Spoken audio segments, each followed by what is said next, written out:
একটা কুয়াশা ভরা সকাল। ঘুম থেকে উঠেছি, উঠেই যখন ব্যালকনিতে এলাম দেখি এই অবস্থা। আশেপাশে সেরমভাবে পরিষ্কার করে কিছু দেখাই যাচ্ছে না। এই এখানে কুয়াশা পড়া শুরু হয়েছে, এরপর তো রোদও উঠবে না। শীতকালে এখানে এই একটা প্রবলেম, ঠান্ডা তো বিশাল পড়ে, সেটা আর এনজয় করবো কি করে। জামা কাপড় কাচলে শুকোতেই চায় না।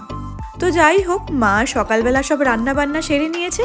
আজকে খুব ইচ্ছা করছিল মাছ ভাজা খেতে, মাকে বলাতে তাই বানিয়ে দিয়েছে। খাওয়া দাওয়া সেরে আমি অফিসের জন্য রওনা দিলাম। বাজে তখন 9:15। আর আকাশের অবস্থা দেখেছো? তখনও কিন্তু কুয়াশা কাটেনি।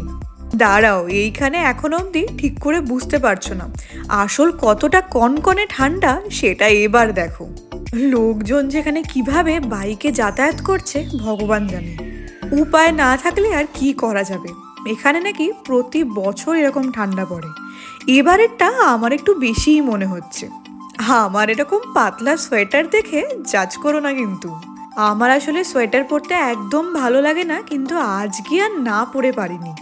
আসলে আমি তো এক স্টাফের সাথে গাড়ি করে আসি, তাই ভেতরে অতটা বোঝা যায় না। তো অফিসে চলে এসছি, আজকে আবার নিয়ে এসছি আমি পিঠে। যে বাঙালি ম্যাডাম ছিল তার এত ভালো লেগেছে, তার জন্য একটা গোটা বক্স এনেছি, আর বাকি এখানে অনেককেই খাইয়েছি। অফিসে কাজবাজ শেষ করে আমি বাড়ি পৌঁছে গেছি। এরপর ফ্রেশ হয়ে নিচে যাব সবাই মিলে। আর এখানে ওয়েদারটাই এমন যে ধরো একদিন শ্যাম্পু করেছি, ঠিক তার পরের দিনই চুলটা দেখে মনেই হবে না যে আগের দিন শ্যাম্পু করা। এইটা শীতে আর একটা সমস্যা। এবার তোমাদের একটা জিনিস দেখাই। বোন বলেছিল বলে ওর জন্য একটা রামেনের প্যাকেট অর্ডার করেছিলাম। হাতে একটু সময় আছে দেখে ওকে বলেই বসলাম খাবে কিনা। বোন তো এক কথায় রাজি, আর বানিয়ে ফেললাম কোরিয়ান রামেন। ম্যাগিরই মতন, প্রসেসটাও তাই, কিন্তু সাথে যে টপিংসগুলো ছিল ওটাতেই টেস্টটা পাল্টে গেছে। একটাই প্যাকেট ভয়ে ভয়ে আনিয়েছিলাম, তিনজনেই অল্প অল্প করে ট্রাই করেছি। এরপর আমরা তিনজন মিলে হাঁটতে নেমেছি। আর কি পরিমাণ ঠান্ডা, সবাই জমে গেছে। একসাথে যদি দুটো করে সোয়েটার পরা যেত তাতেই বোধহয় ভালো ছিল। যতই ঠান্ডা পড়ুক, এই হাঁটাটাও মিস করতে চাইছি না, কারণ জানি মা আর বোন যে মোমেন্টে ফিরে যাবে এখান থেকে, আমি তো আর এই ঠান্ডার মধ্যে নামছি না।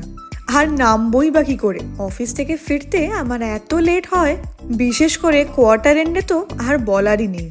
তো যাই হোক, আমাদের হাঁটাহাঁটি কমপ্লিট। এবার যাচ্ছি ওপরে। মা আজকে বানিয়েছে কড়াইশুঁটির কচুরি। আমি আর বোন কড়াইশুঁটির কচুরি খাবো, মা খাচ্ছে প্লেন লুচি।